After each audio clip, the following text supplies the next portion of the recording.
Oh, boys and girls, I have got my sticky little fingers on the latest Football Manager Retro Database mod. It's made by Mr. Teeny23. You can find a link to him down on Twitter below and with details of where you can get your hands on this database and all that kind of stuff. But the important thing, the thing that you're obviously really wanting to know, is that we were able to use this database to start a save in their 2013-14 season and then simulate the entirety of the last 10 years of football with real-life players coming through into the database when they did in real life at the clubs they did in real life. We've basically used this database to rewrite the last 10 years of history, and it's bonkers. And we'll get to just how bonkers it is in a second. But first, I just want to show you the database as it is when you first start things off. As with all of these Football Manager retro mods, the only thing that doesn't change is the in-game date. There's no way to actually roll the date back to 2013. So it does start on 2023, but it's easy to work out where you are in the past on this one because it's literally 10 years ago. So this is the Premier League as it was 10 years ago, 2013, the same teams, crucially, the same squads. I mean, you can do kit packs and things as well. I haven't because I don't want to install all the kit packs from back then and then have to reinstall the new ones, and it doesn't update who the actual captains are, but you can't click on them. These guys aren't actually in game, and the captains will update as you go through. But what you have is the squad lists as they were way back then. So there's your Arsenal squad. I mean, you can flick through all of them and get an idea of the fact that this is the squads from back then, and it's not just for the Premier League.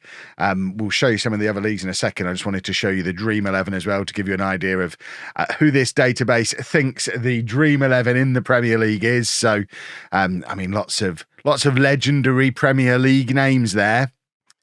And Leighton Baines, they're all in, and it's very exciting stuff. Robin van Persie, I think he's just moved to Manchester United, but it's very, very cool, and it goes all the way down into non-league. So, I mean, you can go through all of the leagues, get an idea of who is where. As a Peterborough fan, I'm particularly interested to have a look to see what the Peterborough squad was like from back then. It's a very, very familiar one to me. Darren Ferguson, of course, in probably his 18th spell at this point, 10 years ago, hasn't yet started swapping managerial jobs with Grant McCann because he's still just an under-18s coach. But we can continue going down into the leagues, finding, I mean, even down here, they've even renamed it the Skrill Premier. Okay, so we don't have the North and South, but we have got the Premier. So we do make it all the way into non-league. Is there any teams down in non-league you wouldn't expect to be there? I mean, Luton are still in non-league 10 years ago. Have they got anyone who's made it through to the Premier League? I am not enough of a Luton fan to know. Peterborough legend Mark Tyler is in goal for them, though, which is exciting stuff. Were they even favourites to get they're third favourites to get promoted?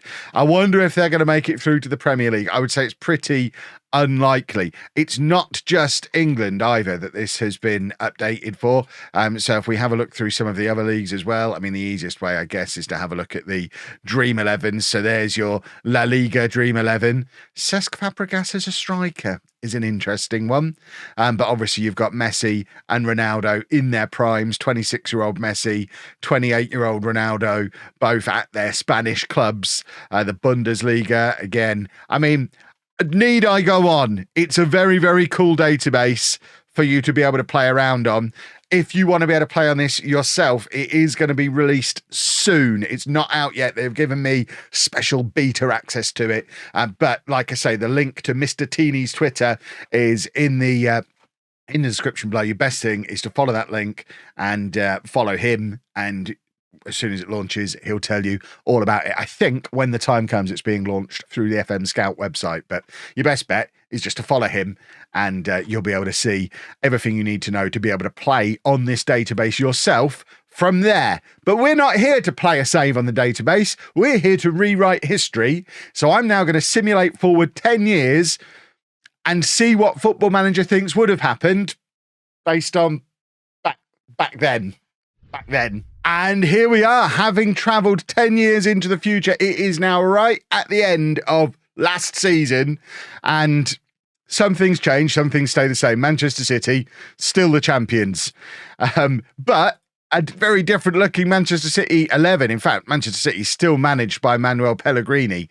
No Pep Guardiola era at Manchester City in this universe. And that is your Manchester City 11. Very interesting to see that Joe Hart never lost his place. Of course, no Guardiola. No losing your place for Joe Hart. So he's gone on to play 130 times for England and presumably is a Manchester City legend. Ruben Diaz did make it here.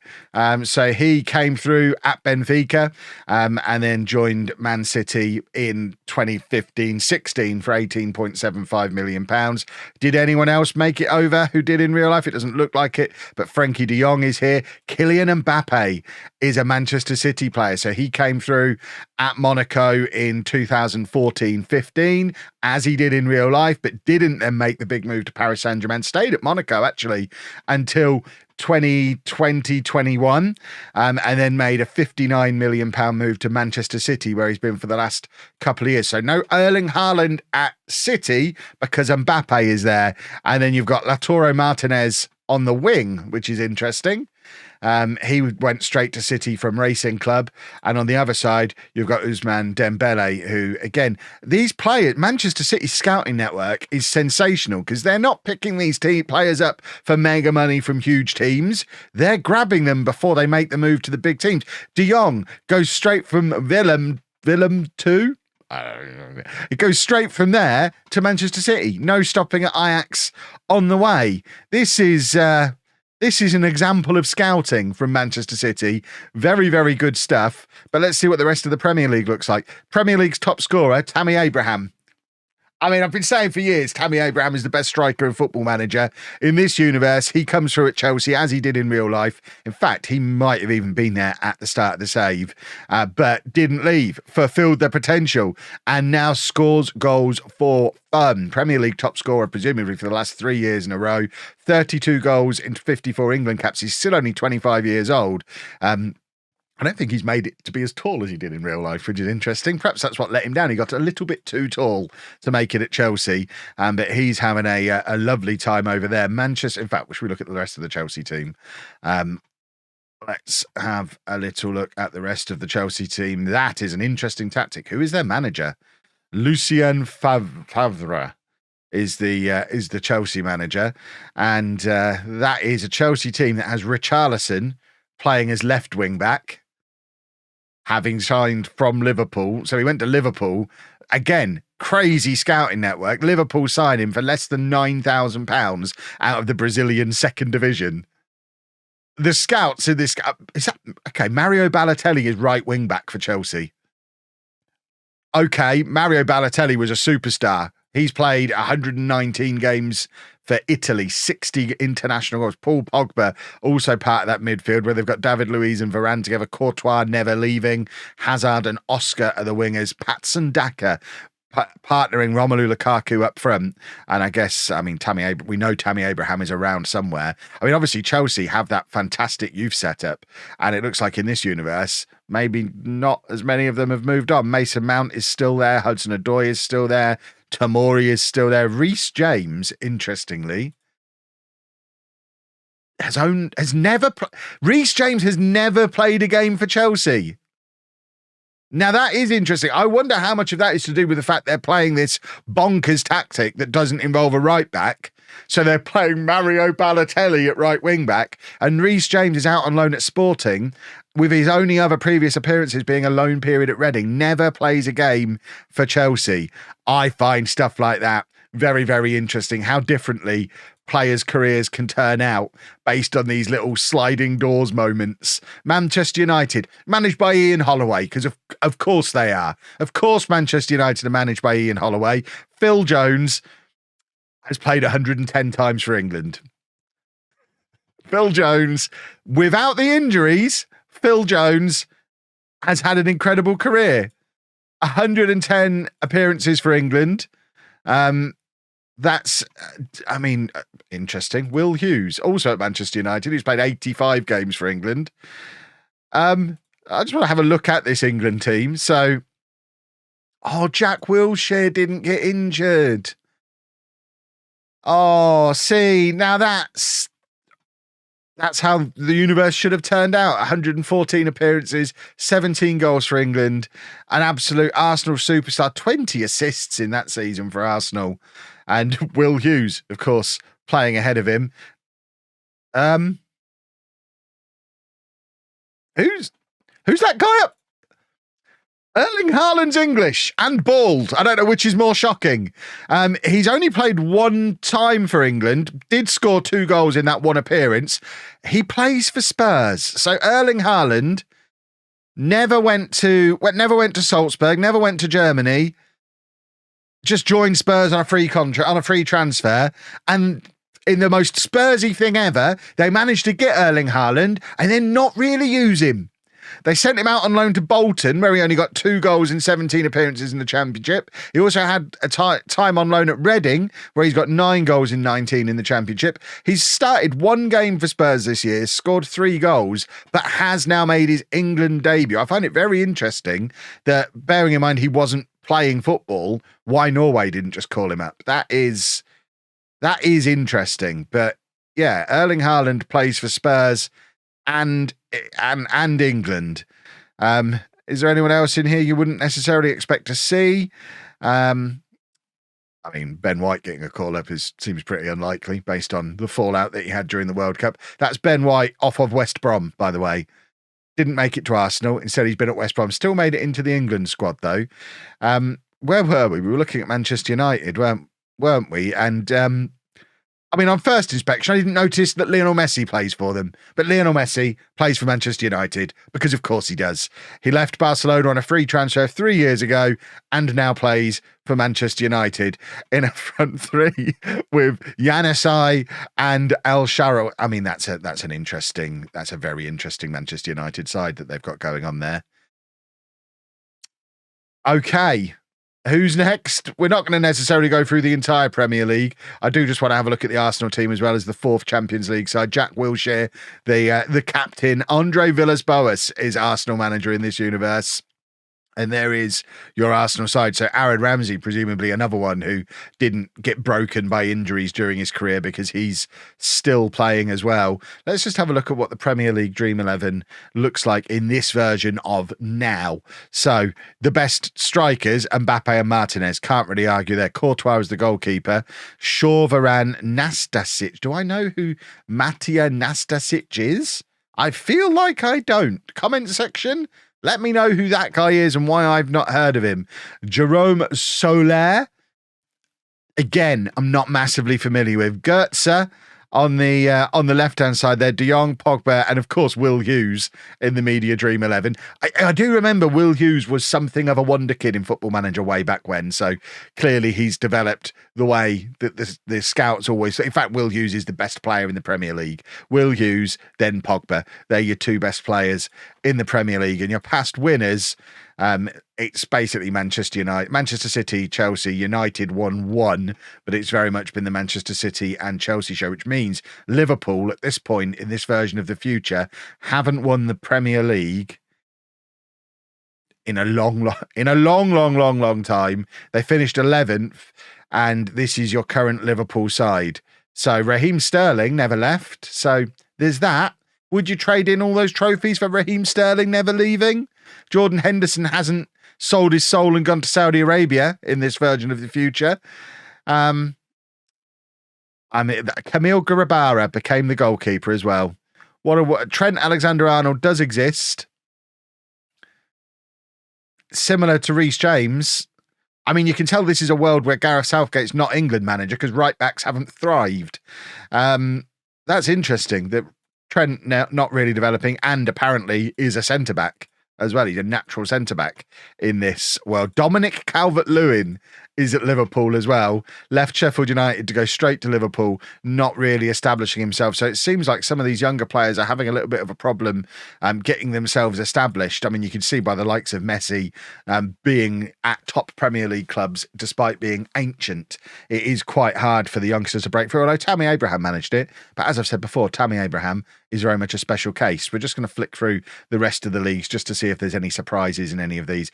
Obviously, we could go through this database for hours. I'm conscious this is a YouTube video. If you want to see a part 2 of this, let me know down in the comments what you would like to see in the part 2, and we can dive into it in a little bit more detail if enough people are interested in the part 1. I think that's a pretty reasonable thing. Let's have a look down at League One. So there you go. Peterborough winning promotion with Bournemouth. Bournemouth back down where they're supposed to be. That feels more right for me. Kevin Davies, Bournemouth manager.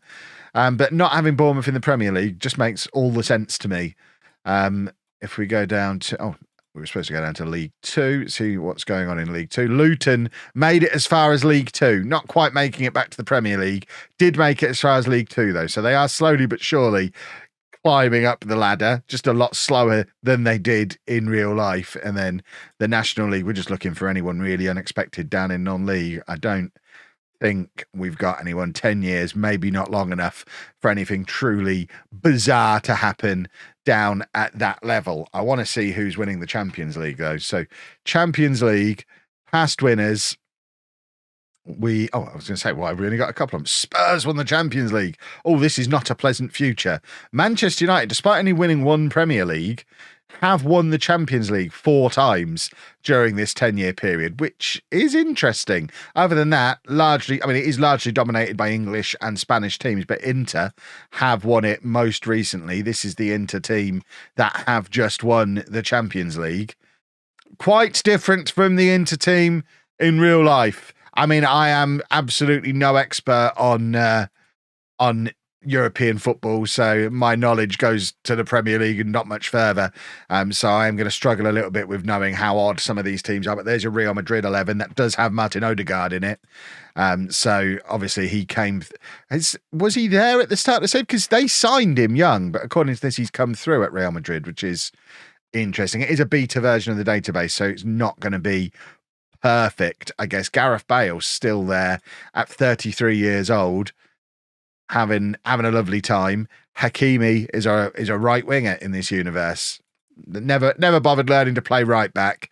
And they've got Christian Benteke he is Belgium's centre forward, but also Real Madrid's centre forward, which is interesting. I just want to check Barcelona as well to see what kind of madness is going on at Barcelona, because obviously Barcelona have had a lot of young players come through relatively recently. So yeah, the likes of Gavi are still making it through. Gavi is there, but Neymar is still there, and Alexander Mitrovic. What an interesting Serie A this is, where your strikers for your 2 big teams are Benteke and Mitrovic.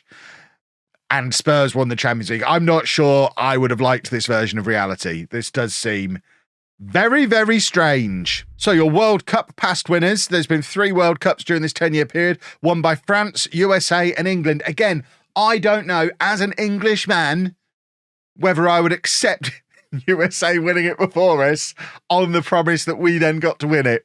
I still don't think it's worth it. That 4-year period is absolutely not worth it. But England did win the World Cup. Here is your England 11 that won the World Cup in the final against Argentina. So Tammy Abraham up front. We are going to go and find Harry Kane in a minute, because I've not noticed him anywhere in amongst all of this. So we're going to go and find Harry Kane. Will Sheeran Hughes is your midfield. Phil Jones playing as the holding midfield player. Phil Jones is an England captain who has lifted the World Cup, which is interesting that Phil Jones is an England captain who's won the World Cup. Twanzebe and Ben White as your centre-backs, with John Stones left back. Kieran Tierney is English. Kieran Tierney is English. Fair enough. Kieran Tierney is English and has won the World Cup with England. And okay, that was going to say, who the hell was that guy? But I've clicked on Argentina there. Joe Hart, still England's goalkeeper when they win the World Cup. It's the one just gone, is the one that England have won. Oliver Skipp's in the squad as well. Mason Mount. Wowzers. The Euros, we've only had 2 of, Belgium and France winning those. So most recent winners were Belgium, and that is your Belgian team, which, looks about right to me. What do I know? What do I know? Let's find the Ballon d'Or. So Ballon d'Or, I think, is this one, World Golden Ball, and the current Ballon d'Or holder is Dejan Kulusevski, who plays for Bayern Munich. Will Hughes finishing as runner-up, Paul Pogba third. It had previously been won 3 years in a row by Eden Hazard, who never left Chelsea. Pogba and Neymar, the runners up there, Bale and Neymar, and then Messi and Balotelli finishing third in the Ballon d'Or. And then you had 5 in a row for Messi. Messi, Hazard, Bale, Messi, Hazard, Lewandowski. Lewandowski still of Borussia Dortmund, by the way. Did he ever leave? He never left. Lewandowski has stayed at Borussia Dortmund his entire career, which is interesting. Ronaldo, is Ronaldo still playing? Ronaldo is not still playing. He retired in 2022 as a Real Madrid player, so never went off and did all of his other stuff that he did later on in his career.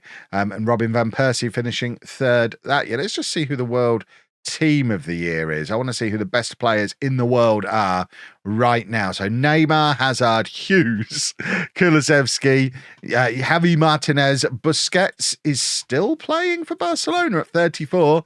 Alaba. I don't know who Martins Indy is. Bruno Martins Indy. No, absolutely no idea.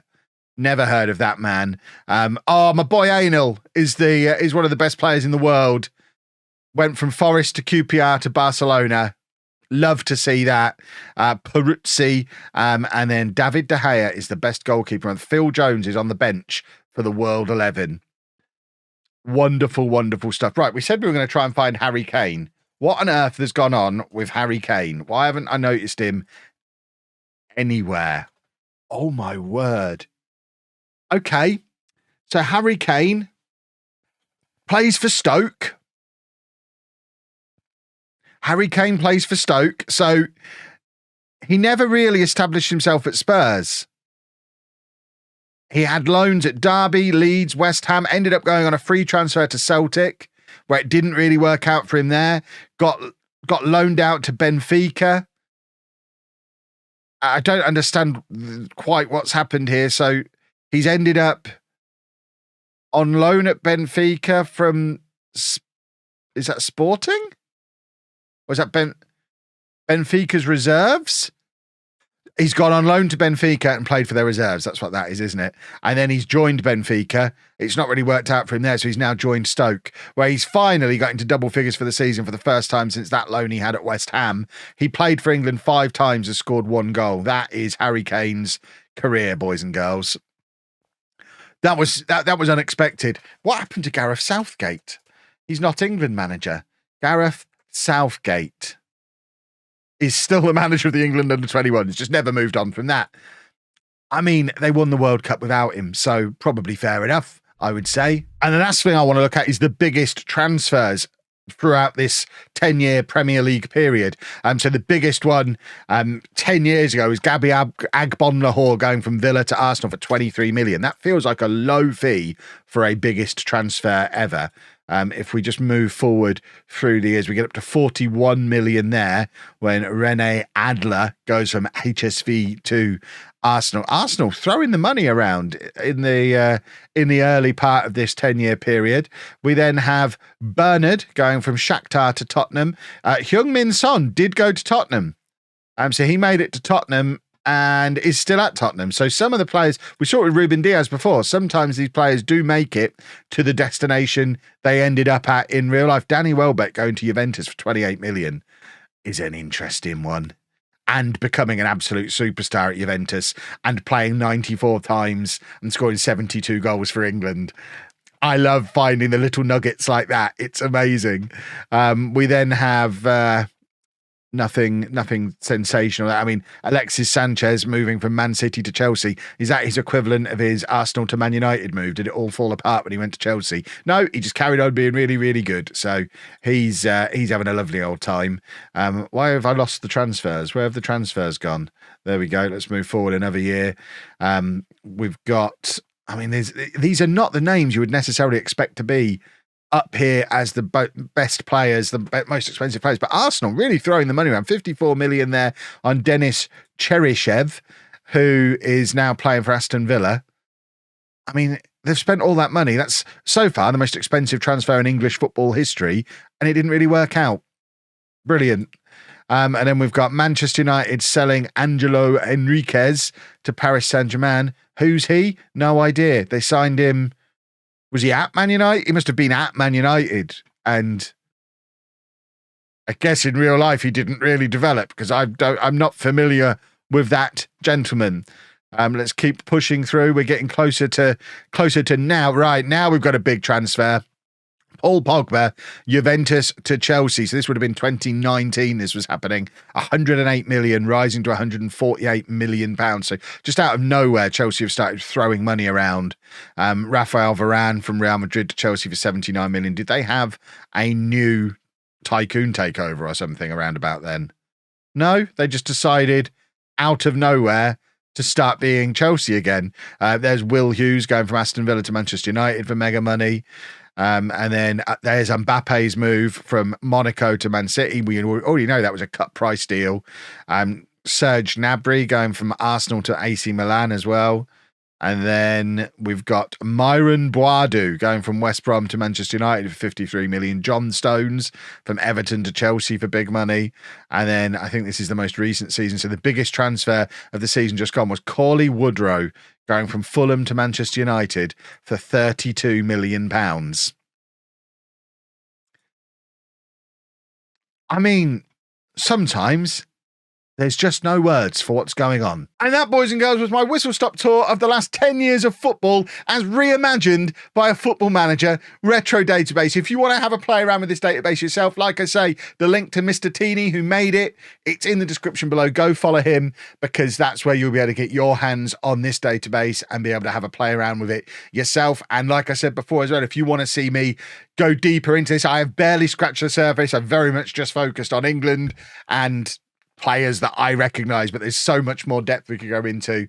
Let me know down in the comments what you want to see, and if there's enough demand for it, we will do a part 2. Let's say 5,000 likes on this video, and we will do a part 2 based on the stuff you ask for down in the comments below. So if you did enjoy the video, please make sure you leave a thumbs up on it for me. Subscribe to the channel, turn your notifications on. We do daily Football Manager content here, including other stuff like this. I've holidayed 1,000 years into the future before a Football Manager, and I do daily Let's Play stuff, tutorials. It's all here. Subscribe, have a look around. You'll have a lovely time, and thank you very much for watching.